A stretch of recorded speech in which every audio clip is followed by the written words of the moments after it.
So I tell you a real example of a girl. वो ethics की class 4-5 साल 6-7 साल पहले कर रही थी। तो मैंने जब पढ़ाया आरटीआई तो क्लास के बाद आके बोली, वो शायद उत्तर प्रदेश में किसी जिले से थी, मैं नाम बोल रहा हूँ, मैं नाम याद है, मैं बोलने से बचना चाह रहा हूँ दरअसल। हिंट दे दूं, इलाहाबाद से नहीं थी, इतना हिंट काफी है। बाकी सारे जिलों में से कोई था। अब ये कह रहे इलाहाबाद से ही होगी, नहीं भैया वहां से नहीं थी मैंने। खैर जो भी, उससे क्या फर्क पड़ता जिला कौन सा था, फोकस करो काम की बात पे। कोई जिला था। तो she was a Jain girl.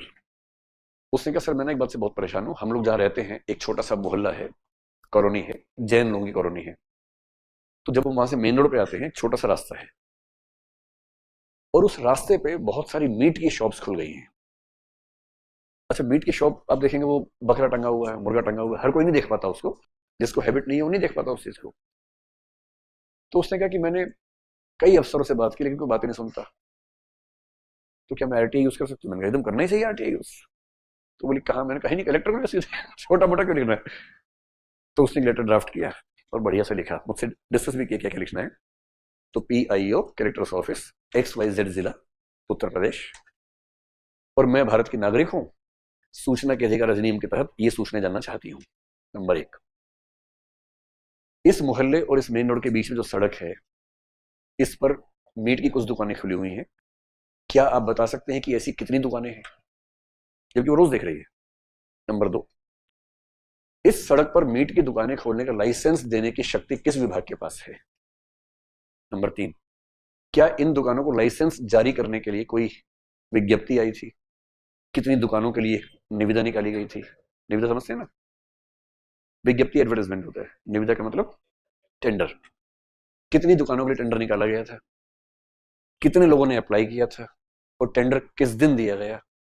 और नंबर 3, जिन जिन को टेंडर दिया गया उनकी एप्लीकेशन की फोटोकॉपी कृपया मुझे दें। अच्छा, फोटोकॉपी मांगेंगे तो उसके पैसे अलग से देने पड़ते हैं डॉक्यूमेंट्स के, तो पैसे की दिक्कत थी नहीं, अगर 10 कॉपी होंगे 20 रुपए देने पड़ेंगे, इससे क्या फर्क पड़ता है।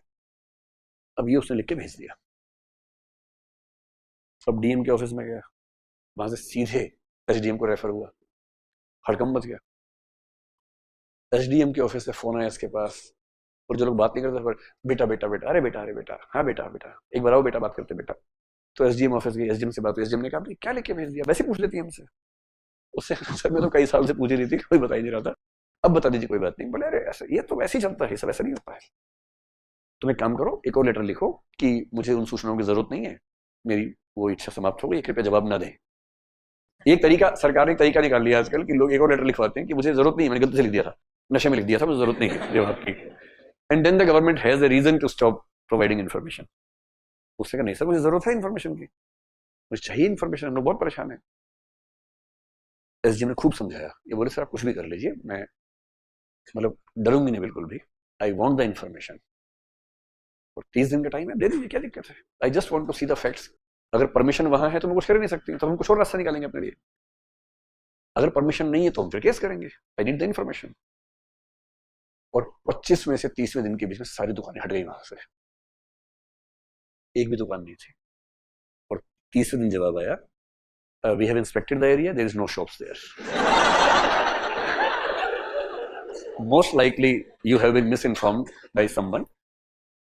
और फिर वहां की फोटो खींच के भेजी हुई है, there are no shops there, क्योंकि उसने पहले फोटो भेजी थी साथ में कि मैं इन शॉप्स की बात कर रही हूँ। चेक कीजिए। This is how RTA can be used effectively. तो आपके इलाके में कुछ भी गड़बड़ चल रही हो ना, सबसे बड़ा हथियार RTA है। ये जरूर है कि सोशल प्रेशर थोड़ा ज्यादा आ जाता है, कुछ लोग RTA के खिलाड़ी बन गए, क्योंकि देश क्या है,